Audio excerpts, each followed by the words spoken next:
Detroit, Michigan, where this monster was found in a prison jail cell at a processing facility in Jackson, Michigan, dead of a apparent suicide, just 2 weeks after being found guilty of molesting and killing Ziyah Harris, a 13-year-old Detroit teen who he knew and impregnated, along with other children, including his own, as far as the molestation charges. Let's go to Fox 2 News and see what's going on here. Jarvis Butts, the man convicted of killing 13-year-old Ziyah Harris and sexually assaulting her and other girls, is dead after weeks after being sentenced. His body found at a prison intake center in Jackson. Fox 2's Lauren Edwards is live in Detroit with reaction tonight. Lauren. Rube, just as you said, Jarvis Butts was found dead, and this happening 2 weeks after he was sentenced for killing Ziyah Harris. And just the location of her body is basically, at this point, it's a bit of a mystery. Detroit police are on it, but let's get into all the details because there is so much that you need to know. Now, this is the Charles Egler Reception and Guidance Center in Jackson. It's a prison intake center where the Michigan Department of Correction confirms that Jarvis Butts' body was found 2 weeks ago. 43-year-old Butts was sentenced in the murder of 13-year-old Ziyah Harris, sentenced to 35 to 60 years. He pleaded guilty. Is Jackson still where the big prison is too? Because that's just a processing center. I believe, yeah. Jackson is where is I believe, Michigan's biggest prison. Guilty to second-degree murder, and as a part of the plea deal, he was supposed to provide information as to where her body was. And Wayne County Prosecutor's Office says he did exactly that. Harris was last seen in January 2024, and prosecutors say she met up with Butts the day that she did. No, they have investigated and looked for her before, as he gave up information before he died, which is why he got that plea deal, and they didn't find her there. The family, while probably ecstatic that this motherfucker is dead, is still a little concerned that they won't find their loved one's body.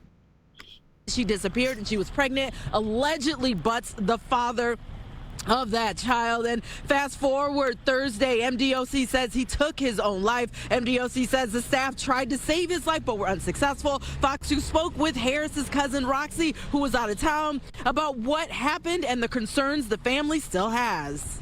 I bet they tried really hard. Very, very, very hard to save this dude's life. We ultimately, want to still know where she is because we still don't have those answers. We just want to lay her to rest and things like that. So there's still a lot of unanswered questions, and him doing deciding to take his own life was unexpected, literally 2 weeks after the sentencing. He made his bed, he got to lay in it. I think it was a bit of a cowardly way out, but he made his bed, so he has to lay in it. So again, the prosecutor's office saying that Butts did provide information, and then she referred us over to Detroit Police Department, and we spoke with DPD, and they say that they are investigating, they are searching for her body, and that they are looking into every lead. Please stick with Fox 2 as this continues to develop. Reporting live here in Detroit, Lauren Edwards, Fox 2 News. I know a lot of mental health experts are going to disagree with me on this because people have mental issues or whatever. Suicide, especially people who commit suicide when they have children, is a selfish bitch ass act. Suicide is for bitch ass niggas, like this dude here. It's weak shit to me. I'm sorry. We all got problems. I've had problems, but you got to be a mentally weak motherfucker to take your own life. Yeah, Lauren, I know that obviously people who are being transported are being supervised. Any idea as to if this happened at a time that he just wasn't being watched, or any of those details?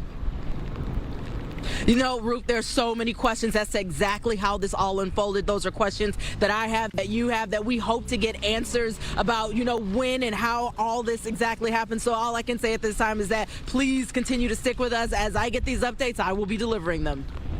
Lauren. Yeah, that's about it for this video. Now, I guess he gave some more information.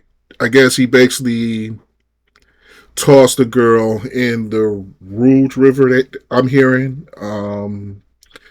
right along the 7 Mile area. The Rouge River kind of runs, I know it runs kind of like the 7 Mile and Telegraph, or runs up the 8 Mile and Telegraph area. Probably just off of Telegraph. So it probably slides down there to 7 Mile as well, and goes a little bit further down into the big body of water, the Rouge River, which is in River Rouge, Michigan, southwest of Detroit, or just past south of the southwest side of Detroit, off I-75. So, what do you guys think about this story? Let me know how you feel about this story.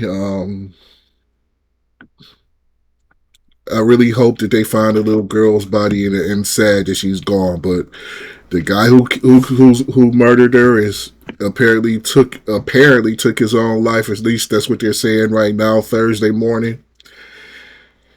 And while bringing some relief, still has a lot of unanswered questions for the family. This is your boy, the Sports Doctor Spock, Mickey Coleman, and I am gone for now. Peace out.